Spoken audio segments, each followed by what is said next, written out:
안녕하세요, 김선생입니다. 이번 영상에서는 우리나라가 일본을 꺾고 세계시장 점유율 1위를 달리고 있는 중소기업들에 대해서 한번 알아보도록 할게요. 내용이 궁금하시다면 영상을 끝까지 시청을 해주세요.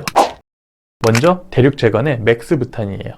우리나라에서는 시장 점유율 2위인데 세계시장에서는 점유율 1위를 달리고 있어요. 세계시장 1위를 달리게 된 이유는 터지지 않는 부탄가스를 세계 최초로 발명을 했어요. 이 터지지 않는 부탄가스를 발명하게 된 계기는 과거에 부탄가스를 생산을 하다가 폭발 사고를 한번 경험을 한 적이 있어요. 그 이후에 터지지 않는 새로운 부탄가스를 발명을 했는데요. 이 부탄가스가 히트를 치면서 세계시장에서 독보적인 위치를 확보하게 돼요. 그런데 이 부탄가스 시장은 원래 일본이 최초로 만들어서 상용화를 시킨 그러한 분야인데요. 일본의 기업인 이와타니는 1969년에 세계 최초로 블루스타라는 휴대용 버너와 일회용 부탄가스를 판매를 했어요. 다들 이야기 많이 들어보신 그 브루스타가 바로 이 제품에서 유래가 된 거예요. 원래의 명칭은 블루스타인데 일본 사람들이 발음을 브루스타 하다 보니까 우리나라도 이렇게 넘어와서 브루스타가 된 거죠. 그래서 일본의 기업들이 이 시장을 전부 다 이렇게 독점을 하고 있었는데요. 지금은 우리나라의 기업인 대륙제관이 일본을 밀어내고 현재 당당히 세계 시장에서 1위를 하고 있다는 거예요. 그런데 이 부탄 시장에서 좀 더 한 가지 재미있는 사실은요. 대륙제관과 써니연료, OJC라는 이 세 개의 국내 기업이 무려 90%에 해당하는 점유율을 이들 세 기업이 지금 확보를 하고 있는 상태예요. 국내 반도체 사업이 세계 시장 점유율 60% 정도에 해당이 되는데요. 이 부탄가스는 90%로 어마어마한 그러한 상황이에요. 이처럼 부탄가스는 원조 기업인 일본 기업들을 전부 다 꺾고 현재 세계시장 점유율 1위를 달리고 있습니다. 다음은 LMP 코스메틱의 메디힐 마스크팩이에요. 이 마스크팩 분야도 부탄가스와 마찬가지로 제일 처음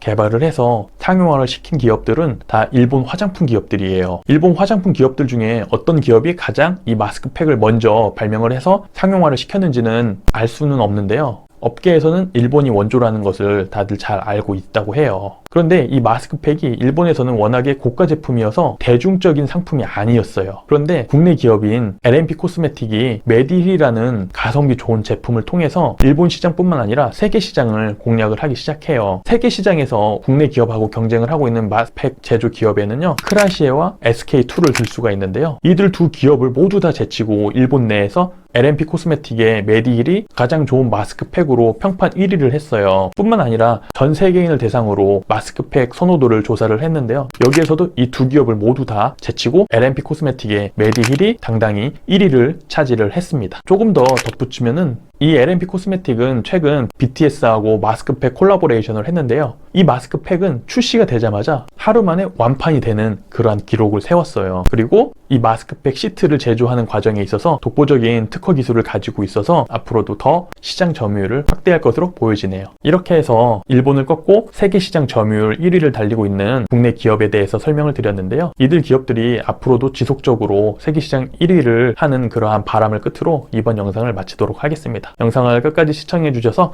감사합니다.